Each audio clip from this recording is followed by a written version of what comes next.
What if I said that one of the keys to creating a successful design for your new custom home can be found in your current home?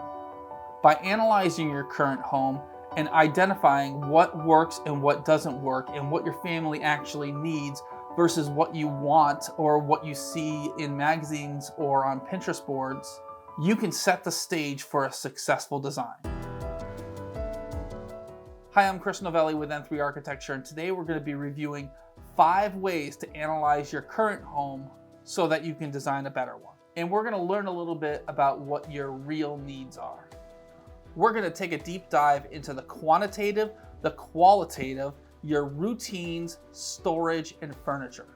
And communication with your architect is so crucial, especially in the beginning stages of the design. And so that's why these 5 items are going to set the stage for having a good relationship with your architect and making sure that when they start to design your new home, that they're going to incorporate these items into that design.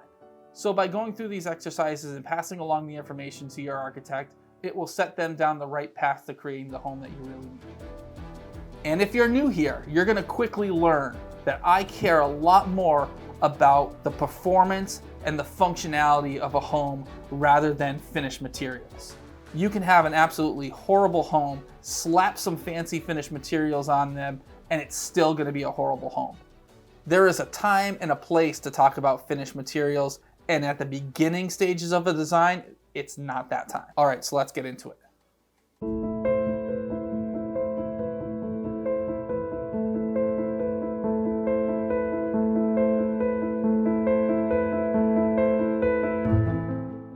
First off, the quantitative. I want you to start by making a list or a chart of all of the rooms in your house, the sizes of those rooms, what's in them, and then also what works and what doesn't work about those rooms. So how many bedrooms are in your current home? Are there kids sharing a bedroom that they need privacy or they want privacy? Are the bedrooms large enough? Are the bedrooms located where you want them to be located? Some people like having their kids' bedrooms close by to the primary bedroom. Other people want the kids' bedrooms on the opposite side of the house. Do you often have overnight guests, and do they have a place to sleep? Or is that even important to you? How many bathrooms do you have in your house? And compared to the amount of people that are living in the home, does that amount of bathrooms work? Do you have people waiting in line to take a shower and fighting each other over using the bathroom while they're getting ready in the morning? Are there toiletry products spread out all over the place? And if so, would there be a better way to store them so that they're easily used and then put away so you don't have a cluttered mess? What does your living room or family room situation look like? Are different members of the family on top of each other trying to watch and do different things at the same time? Or do you have a place where the kids can go and a place where the adults can go? Or do you have multiple places where people can watch TV if they want to watch something different? Do you have a place where people can sit and talk and not be bothered by the TV or not bother the people watching TV? Your kitchen. Do you have enough countertop space? Are all your equipment and gadgets all over the counter, or do you have a place for them to tuck away? Create an inventory of all your kitchen appliances and gadgets. You know, what do you have for blenders and mixers and coffee machines, all that stuff, toaster ovens, air fryers, etc. Just all the things that you use in the kitchen. Make a list of it, how big it is, and where you currently store it. Do you have enough cabinet space to store all of your pots and your pans? And is that cabinet space in a location that's easy for you to get at? What about your dishes and your glasses and your coffee mugs? Are your coffee mugs overflowing into other spaces? Do you have some dishes on one side of the kitchen, other dishes on the other side of the kitchen? And then what about storage space for all of your food? Is your refrigerator large enough? Do you have a second refrigerator out in the garage or a second freezer down in the basement? Do you have a pantry area to store food, or do you need a pantry area? Is your food stored and organized in a way that works for you? How much quantity of food products do you keep stocked in your home at one time? And what sort of space do you need for that? This is all important stuff, right? Especially in the kitchen, because a lot of times people just get inventive with finding a place to store all of their kitchen needs and all of their food needs. But what if you didn't have to do that? What if everything was planned out for the way that you live? And you say like, okay, I need space to have 15 boxes of pasta and 8 jars of sauce, right? And then you can design a cabinet that holds 15 boxes of pasta and 8 jars of sauce, and you need place for 5 boxes of cereal and all the other food items that you need, right? If you begin to quantify these things out, not just the stuff that you use on a day-to-day basis, but the stuff that you keep on stock, stored, in your pantry or in your basement or on a shelf somewhere or in a second closet, if you know how much space that you need, that space can be designed into your new home. What about where your family eats meals? Do you eat your meals in a formal dining room or on the kitchen island? Do you need a formal dining room or want a formal dining room? How often do you entertain? Is your current dining room table just piled up with junk? Or maybe you don't have a good space for all of your family to sit down together and eat a meal, and you want that in your new home. What about a home office? Do you have a home office or need a home office? And how much space do you need for that? How much stuff are you going to have in your home office? Do you need to have a printer and storage for the paper and the ink? What other things do you need to keep on hand so that your home office can function appropriately? What about the kids? Do the kids have a place to study? Or do they study in their bedrooms or at the dining room table or on the kitchen island? Do you want the kids to have a separate area to do their homework and to do their studies? Would that help them in their schooling? What about a garage? Do you need a garage? For how many cars? What do you have for tools? What about a workshop? Do you want a workshop out in your garage? Or do you have plans for future projects that you would need garage or workshop space for? You see, when you're thinking about the quantitative aspects of your home and dreaming about your future home, it is so easy to dream about more space, right? Everybody wants more space or thinks that they need more space. How does your family actually live? Do you actually need a 20 by 20 wood shop in your garage? Sure, it would be great to have a wood shop in your garage, but do you actually need that space? Do you really need a pantry that's large enough to store 2 months worth of food? Would that be great? Sure. But what do you actually need? Make a list of what you currently have and then compare that to what you think you need, and then be realistic, because I want you to remember that the best way to control the cost of your new home is to control the size of your new home. Sure, you could save a little bit of money by going with a slightly less expensive flooring or countertop, but that's not going to really move the needle. If you're up against a budget, you need to be really seriously concerned with size and utilizing that size appropriately.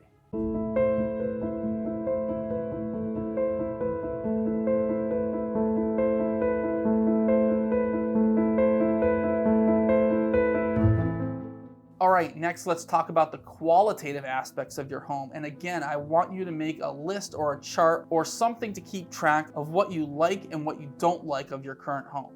And this sort of list is best done over time. It's not really something you can sit down and write out all the qualitative aspects of your current home that you like and you don't like. I like to encourage people to start that list now, but then as things come up, as you're going about your day-to-day life, and as you think, man, wouldn't it be great to have a space that does this? Or, wow, I really like this about our current home and I want to make sure that we have a similar space in our new home. Keep that list going over time, building onto it.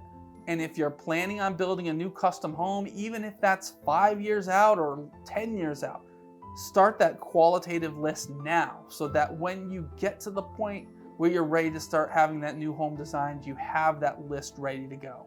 Some of the qualitative things that you can think about are, do you like the look and feel of your home? Are you comfortable in your home? Or what rooms or what spaces are you most comfortable in and why? Where do you spend most of your time? And this goes through different times of the week and also different times of the year, because where you're most comfortable in the summer might not be where you're the most comfortable in the winter.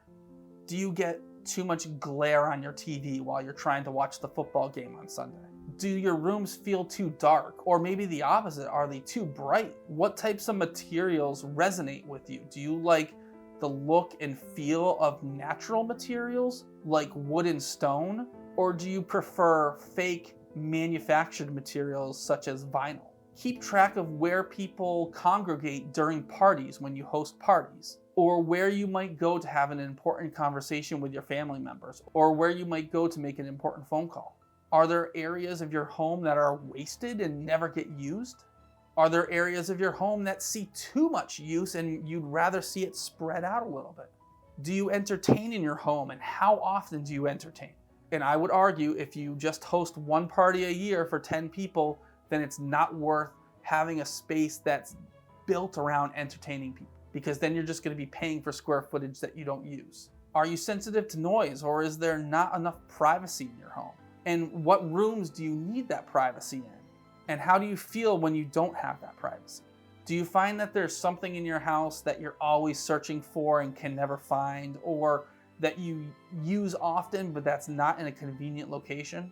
And then you can take this a step further and look at the big picture. How do you see your new home fitting in and enhancing your connection to your family, to your friends, to your neighborhood, and to your community? Really think about that, right? How can your new home enhance those connections? Think about what hobbies you have and what sort of space you need for those hobbies, right? And how much time you spend doing those hobbies. Do you have children? And if they're like mine, their toys are all over the place. Are you okay with this? Or would you rather have toys tucked away into their own space? Do you have an elderly parent that you care for, and what are their needs? Think about how long you're going to live in your home, and if you want the home set up for your needs as you get older. Are there people in your home that stay up later, or go to sleep earlier, or wake up early, or sleep late? These habits can be designed around.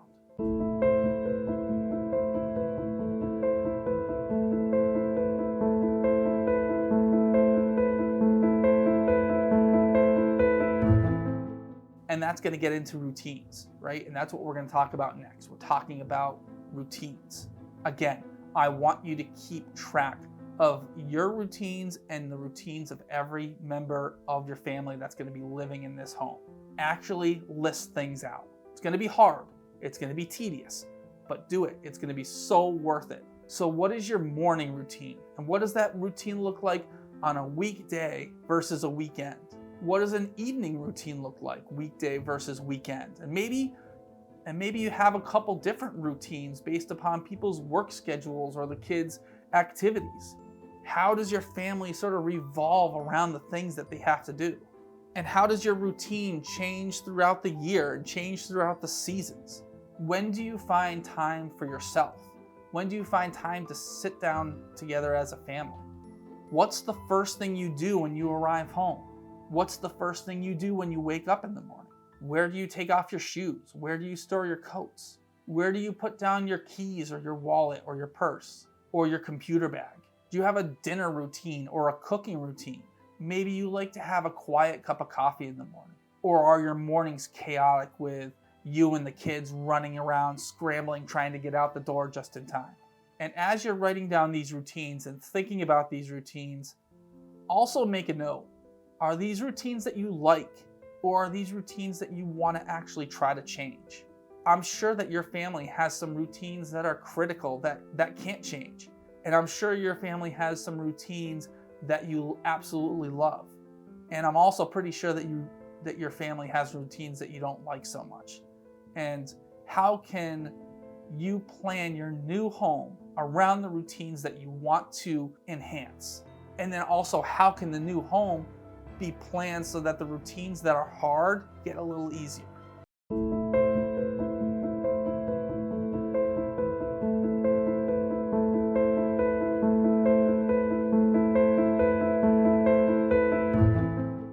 Okay, number 4 is storage.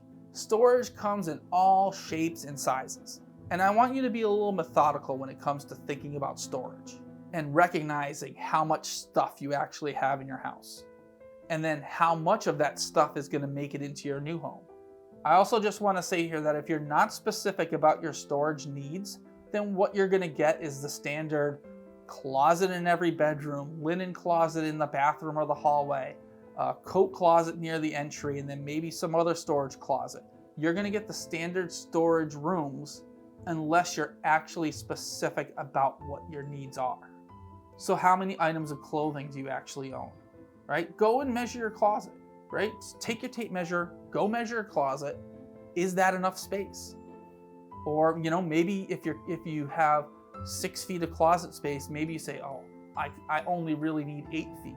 Or maybe you say, I need 24 feet, right? I need a double-sided walk-in closet because I have that much clothes. Do that for every member of your family. Go and measure how much space you have for towels. Go keep track of where your coats are stored and where you store them in the winter versus the summer. Where do you keep your cleaning products? Where do you keep your vacuum or your broom or your mop?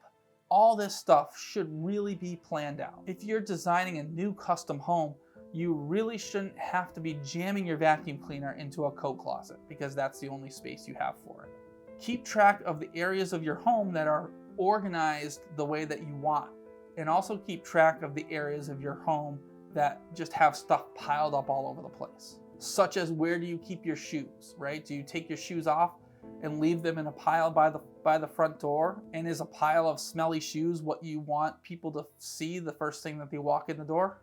Do you have enough storage for your kids' toys? And do you have enough storage for collectibles or your decorations? All the stuff that you keep, all the stuff that's down in your basement or in your garage or in your attic or jammed into your closets now. Think about what you want to keep, what you want to get rid of, and how much space you're actually going to need. Clutter can really lead to stress and unhappiness. And again, it's easy to think more storage, right? All I need is more storage. But guess what? People tend to fill up the amount of space that they're given, right? So if you're given a lot of storage space, chances are you're going to fill it all up. So maybe having less storage might be the better solution, right? Less storage, but that's organized better. You just got to really think about what your needs are.